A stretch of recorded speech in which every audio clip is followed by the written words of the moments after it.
Olá, bem-vindos de volta ao meu canal. Se você não me conhece, meu nome é Thaline, do canal Resenhando. E hoje a gente vai falar sobre um livro que eu gosto muito, que é o livro Podres de Mimados, do autor Theodore Dalrymple. E também já vou emendando que Theodore Dalrymple, na verdade, é apenas o nome que ele usa para escrever o livro, mas o nome verdadeiro dele é Anthony Daniels. Na verdade, ele é um psiquiatra, né? Ele usa isso ali como um pseudônimo para escrever alguns livros, né? Livros que ficaram muito famosos, como O Podres de Mimados e também O Vida na Sarjeta, que é outro livro fantástico desse autor. O Anthony Daniels, então, que é o autor que usa esse pseudônimo de Theodore Dalrymple, ele já trabalhou em mais de 4 continentes como psiquiatra, né, atendendo como psiquiatra, e o foco dele é justamente atender as pessoas economicamente mais vulneráveis, ou seja, as pessoas mais pobres, que estão sujeitas ali a uma condição de vida mais vulnerável. Ele atendeu muito dentro de presídios, ou seja, atendeu muitos presidiários como assassinos, homicidas e, enfim, né, que cometeram crimes mais graves, e também atendendo dependentes químicos, além de atender normalmente dentro de hospitais públicos, né, hospitais que recebem essa população de baixa renda, digamos assim. Tanto aqui no Podres de Mimados quanto no Vida na Sarjeta, que eu vou deixar o link dos 2 livros aqui na descrição desse vídeo, ele fala mais voltado para o Reino Unido ali, né. Só que ele já trabalhou, como eu falei, em outros continentes, inclusive, assim, muitas vezes, quando você engrena ali na leitura, você vai achar que ele está falando do Brasil, porque é muito igual, as realidades são muito parecidas, os problemas são muito parecidos, e se ele não tivesse cada pouco repetindo que ele não está falando, que ele está falando do Reino Unido e não está falando de outro lugar, dá para dizer tranquilamente que ele está ali conversando com a população brasileira. Os problemas são muito parecidos. E o livro Podres de Mimados, ele trata de assuntos bem delicados, na verdade, né? Porque ele vai compartilhando ali os atendimentos que ele fez e tudo mais, só que é uma leitura que, digamos assim, ela é leve no sentido que ela é fácil, né? Mas não que o assunto seja leve, o assunto ele é meio pesado. Esse livro aqui, então, Podres de Mimados, As Consequências do Sentimentalismo Tóxico, que tem o subtítulo aqui, ele foi traduzido para o português em 2015, né? Foi publicado pela Realizações, pela editora. E o que seria esse sentimentalismo tóxico? Isso tem muito a ver com aquela época lá do romantismo, né? Aquele período histórico lá do romantismo. Seria um descolar ali da realidade, viver no mundo como você gostaria que o mundo fosse e ignorar o que o mundo realmente é. Então você ignora todos os problemas ali, todas as mazelas que fazem parte da nossa realidade e acha que a vida é aquilo que você, na verdade, gostaria que ela fosse. Ou seja, uma romantização do mundo. E quais são as consequências, então, desse sentimentalismo, ou seja, desse romantizar a vida? Se você ignora a vida real ali como ela é, com seus problemas, suas mazelas, e vive uma vida ideal, você não resolve problemas, e a vida adulta é resolver problemas. Daí você vai dizer, ai, Thaline, que pessimista que você acha que a vida é resolver problemas? A vida é resolver problemas, a vida adulta é resolver problemas. E problemas que eu digo assim, não é tudo de ruim, não é isso. No final do mês você precisa ali pagar a sua conta de luz. Então isso é um problema que você precisa resolver, né? Você tem que pensar, como eu vou pagar essa conta, né? Eu tenho um emprego, não tenho? Se eu não tenho, eu preciso conseguir? Ou se não, vou ter que fazer um bico, vou ter que trabalhar disso, daquilo para conseguir pagar aquela conta que eu quero. Ou se não, eu quero viajar para o Nordeste no final do ano. Como eu vou fazer isso? Isso é um problema que você quer, né, resolver. Não necessariamente precisa, mas quer resolver. Então, como vou resolver isso? Como eu faço para morar num lugar melhor, para sair daqui, para melhorar de vida? Um adulto pensa, como eu faço isso? Tenta ali as possibilidades, racionalmente, pensa sobre isso, vê o que eu preciso. Preciso arrumar um outro emprego? Eu consigo sair daqui para um outro lugar pagando a mesma coisa, quem sabe? Enfim, a pessoa tem que ali resolver esse problema. Esse tipo de problema que eu tô falando é a vida, né? A vida acontecendo é você resolvendo problemas do dia a dia. Desde coisas mais sérias que podem mudar a sua vida, como coisas banais do dia a dia, como pagar uma conta de luz, por exemplo. Só que a pessoa que ignora essa realidade, né, que ignora que a vida é isso, ela não enxerga esses problemas, ou ela finge que eles não estão aí. Então ela não resolve eles, porque é complicado mesmo, né? Não diz que é fácil fazer isso, não é fácil, só que isso faz parte da vida. E essa pessoa, quando ela ignora a realidade ali, ela ignora os problemas, ela também não resolve nenhum problema porque ela finge que eles não existem, né? Ou ela romantiza isso de alguma forma, achando que não é o papel dela resolver aquilo, que alguém vai resolver ali para ela. Então ela vai se abstendo disso. Essa pessoa, ela nunca chega até na vida adulta de verdade. Isso tem muita relação com outro vídeo que eu vou deixar aqui, que eu falei esses dias, que era um vídeo sobre um dos livros da Ayn Rand, né? Ou melhor, sobre a filosofia da Ayn Rand, o objetivismo, onde ela fala pra gente olhar um pouco mais racionalmente para as coisas, né? Para não ficar só sonhando, para colocar aquilo como uma meta, e para ser uma meta aquilo tem que ter etapas, né? Você vai ter que ter etapas para conseguir alcançar aquilo, não é um salto, né, do que eu quero porque eu já vou conseguir. Tem etapas, né? Quando você divide o seu sonho ali em etapas, ele se torna uma meta. E isso está muito relacionado com esse livro do Theodore Dalrymple. Tentar enxergar as coisas como elas realmente são, né? E não ali como você gostaria que elas fossem. E por que eu disse que a pessoa, quando ela tem esse sentimentalismo, essa romantização da vida, ela não pode ser considerada uma adulta, porque ela não resolve problemas, ela ignora esses problemas. Porque qual a diferença entre um adulto e uma criança, né? Ou um bebê, uma criança e um adulto? O bebê, ele é 100% dependente de algum adulto, né? De uma pessoa mais velha.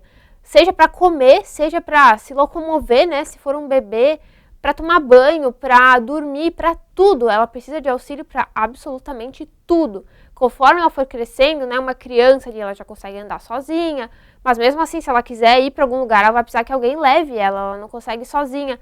Ela precisa de auxílio ali para comer, ela não sabe nem as quantidades que ela precisa comer, ou seja, ela é completamente dependente, né? Ela espera mesmo que alguém faça aquilo para ela, porque ela nem sabe fazer aquilo ali, então vai ter sempre alguém auxiliando ela, né? Conforme a gente vai crescendo, a gente vai se libertando dessas coisas e vai ficando mais independente. Tanto é que quando você fica 100% independente ali, é quando você sai da casa dos seus pais, porque faz parte da vida, né? Os seus pais estão ali para te auxiliar, virar um ser humano, virar um adulto, e quando você vira um adulto, você sai da casa deles. Isso tem a ver com crescer, né? Você virar um adulto, isso faz parte. Você vai morar sozinho, daí você tem a sua própria vida, daí você começa com assim, né, a história da conta de luz, como é que eu vou pagar isso? Se eu quiser viajar, eu vou ter que pagar isso, ou seja, você tem consciência que você é o único responsável por fazer as coisas acontecerem na sua vida. Ninguém vai entregar elas de mão beijada para você. E o que o Theodore Dalrymple fala é que quando falta essa clareza para a pessoa, ela não pode ser considerada uma adulta, digamos assim, porque ela continua achando que alguém vai precisar ajudar ela sempre, ou que ela precisa de auxílio de alguém que ela não consegue fazer sozinha, ou melhor, não quer fazer sozinha, né? Ela não quer ter esse esforço, esse trabalho lá, tá sempre esperando que alguém, ou seja, né, alguma pessoa ou uma instituição, por exemplo, o governo, faça as coisas para ela ou dê as coisas para ela. Ela não consegue viver por conta própria, né, 100% a vida dela. Tem que ter sempre alguém ali auxiliando, ajudando e cuidando dela. E aí, quais são as consequências ainda além disso, né? Por exemplo, a criança, como a gente fala, né, para você ver como que uma pessoa que ela não tem autorresponsabilidade, que ela não acredita que é ela mesma responsável pela própria vida, ela é igual uma criança, só que no corpo de um adulto. O que é uma criança, né? A criança, se ela tá ali para atravessar uma rua, ela nem olha para o lado, ela sai correndo atravessando a rua, porque ela não tem esse pensamento de pensar, será que tá vindo o carro? Será que eu posso ir? Será que dá tempo de eu atravessar com a velocidade que aquele carro tá vindo? Ela não pensa isso, ela não pensa nas consequências das ações dela. E é por isso que ela precisa de um adulto para cuidar dela, né? Porque ela é uma criança, só que isso faz parte da vida, nesse período da vida, isso é completamente normal e aceitável. Só que um adulto que não consegue enxergar as consequências das suas próprias escolhas, né? Que não consegue pensar ali para frente, ele só é imediatista, igual uma criança, né? A criança, ela quer as coisas naquele momento e pronto, ela vai começar a chorar se você não der o que ela quer naquele momento, porque o tempo ali para ela passa de forma diferente também. E ela quer as coisas naquele momento. Se ela tá com fome, ela chora. Se ela quer dormir, ela chora. Porque faz parte do universo infantil, né? Ela é imediatista. Só que o problema é quando um adulto, né?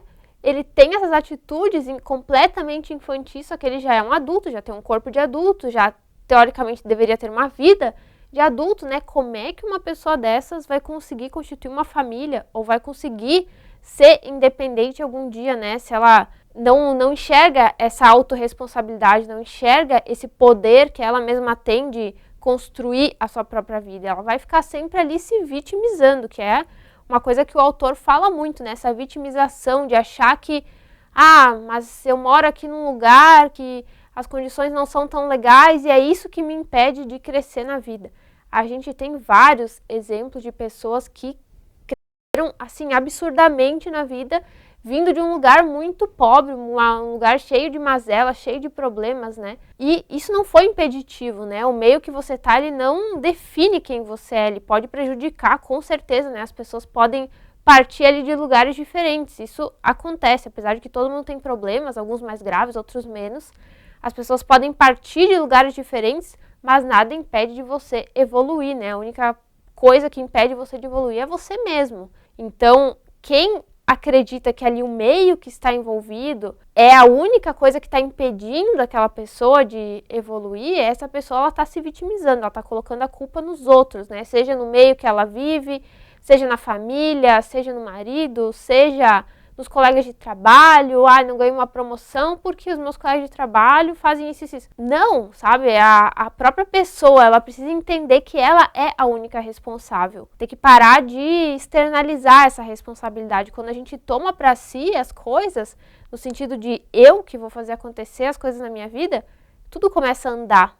Porque daí você para de prestar atenção ali no entorno, não importa o entorno, não importa se as outras pessoas não estão fazendo certo, né? Você tem um objetivo, você vai focar naquilo, ou seja, né, você vai buscar ali resolver o problema que você quer resolver naquele momento na sua vida, né, ou seja, você vai assumir ali um papel adulto, né, um papel responsável frente à vida. E essa infantilização, ela é muitas vezes alimentada pelo próprio Estado, né, pelas políticas públicas que o Estado oferece. E aqui eu não vou entrar no mérito de que se determinada política pública é certa ou errada, muitas vezes ela vai ser a melhor forma para resolver aquele problema naquele momento pontual, uma coisa que é muito urgente ali, que precisa ser resolvida. Mas assim, muitas vezes o que é feito é muito mais enxugar gelo, né? Uma coisa que você vai ter que estar sempre ali dando dinheiro para uma determinada parcela da população que não consegue se sustentar sozinha, só que em vez de você fazer as duas coisas ao mesmo tempo, agora, nesse momento, se o governo não der dinheiro, a pessoa não vai ter o que comer, né? Ok, isso é completamente justificável, mas a longo prazo, né, você ter que colocar, então, essas pessoas para trabalhar, né, para elas entenderem que elas não vão ter sempre alguém ali para auxiliar, que elas vão ter que ir atrás e dar as ferramentas, né, ajudar as pessoas a entenderem que elas podem e elas conseguem ser responsáveis por elas mesmas, né, porque às vezes muitas vezes isso é uma questão apenas de mentalidade, né, de entender que você não precisa depender ali do Estado, você pode fazer as coisas sozinho, né. Porque essa infantilização ali que forma aquele governo paternalista, né, que é uma coisa que a gente tem muito hoje, no sentido de que as pessoas enxergam o governo, o Estado, como um grande salvador, né? Aquele que pode tudo, que consegue ali auxiliar todo mundo, que consegue fazer tudo de graça, que vai dar tudo certo. Essa é a visão romântica que o autor fala, né? Que as pessoas deveriam aos poucos ir se desfazendo dessa visão, porque, por exemplo, para alguém que quer se reeleger, é muito mais fácil você manipular as pessoas que precisam de você ou que acham que precisam de você, do que aquela pessoa que sabe que consegue sozinha, independente de quem for o presidente, quem for o governador, ela sabe fazer acontecer, ela vai fazer as coisas acontecerem na vida dela, independente de quem tiver ali no governo. Os problemas sempre vão existir, independente de quem tiver ali no poder, sempre vai ter problemas. Então, tirar também essa responsabilidade dos outros e sempre puxar essa responsabilidade para si dá muito mais resultado do que ficar esperando mudar o governo, esperando mudar não sei o quê. A responsabilidade é nossa, sempre será nossa, né? Os principais responsáveis pela nossa vida somos nós mesmos. O que tudo isso nos mostra é que cada vez mais a nossa sociedade está valorizando muito mais as derrotas, ou valorizando muito mais o que é feio, o que é barato, o que deu errado, do que as conquistas, as vitórias, a pessoa que cresceu, que evoluiu, né? É muito mais virtuoso hoje em dia você dizer que você é pobre, que você é desempregado, que você não consegue fazer nada de bom na vida. As pessoas acham isso muito mais interessante do que você dizer, eu abri uma empresa, eu ali tive meus percalços, mas eu consegui, agora eu tô ganhando bastante dinheiro, eu posso ajudar um monte de gente, isso aqui tá acontecendo, que legal, não sei o quê.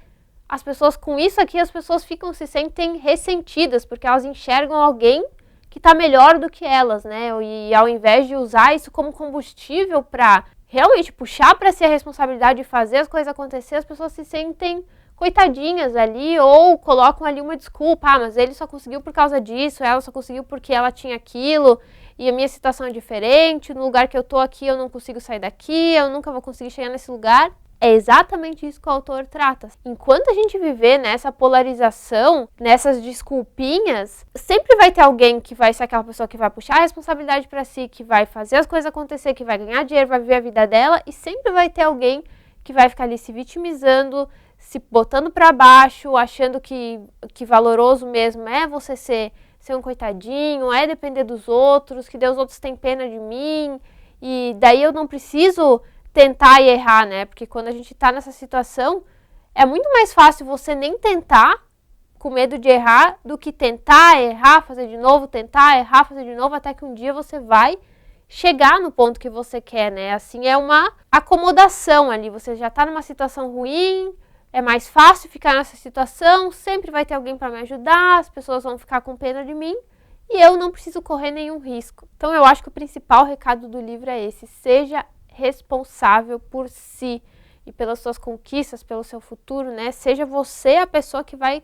construir ali uma vida valorosa, uma vida de sucesso, que vai buscar suas conquistas, que vai construir sua família, que enfim, né? Seja qual for o seu objetivo, que você se coloque de frente ali, né? Para encarar as coisas de frente e não esperar que outras pessoas façam por você ou ficar com medo de se colocar ali, tomar o risco de fazer acontecer. Normalmente as pessoas que mais tomam esse risco, que são aqueles que estão na frente da fila lá, que se colocam, né, na frente ali de todo mundo, são as pessoas que têm mais sucesso, porque as outras pessoas estão para trás, estão receosas, estão com medo, ou estão com inveja, ou estão não sei o quê. Enquanto elas estão preocupadas com isso, aquelas pessoas lá na frente estão fazendo acontecer. E como não tem ninguém na frente delas, elas não estão nem vendo ali, nem olhando para o lado, elas só vão para frente. E quem tá ali atrás tá sempre olhando pro lado, tá com medo, tá com inveja. Então, assim, façam acontecer, né? Tenham responsabilidade, sejam adultos, né, da sua própria vida, não se deixem infantilizar, ficar sempre ali com medo de tomar uma atitude, sejam independentes, né? Isso também é liberdade. Então, não adianta você querer defender revoluções ali libertárias e não sei mais o que, se você ainda tá numa situação dessas, né? Seja você mesmo o agente de se libertar ali, né, de ser independente, completamente independente, né, e ser responsável pela sua própria vida e pelas suas próprias conquistas. Então por hoje é isso. Eu não dei aqui, como é que eu vou dizer, um resumo do livro, eu quis mais trazer o espírito desse livro para vocês entenderem o que é o assunto geral ali que ele trata, né, seria mais ou menos isso, mas dentro do livro tem vários exemplos e situações dos pacientes que ele atendeu e assim, fantástico a leitura, eu espero muito que vocês leiam. Então é isso, pessoal, e até o próximo vídeo.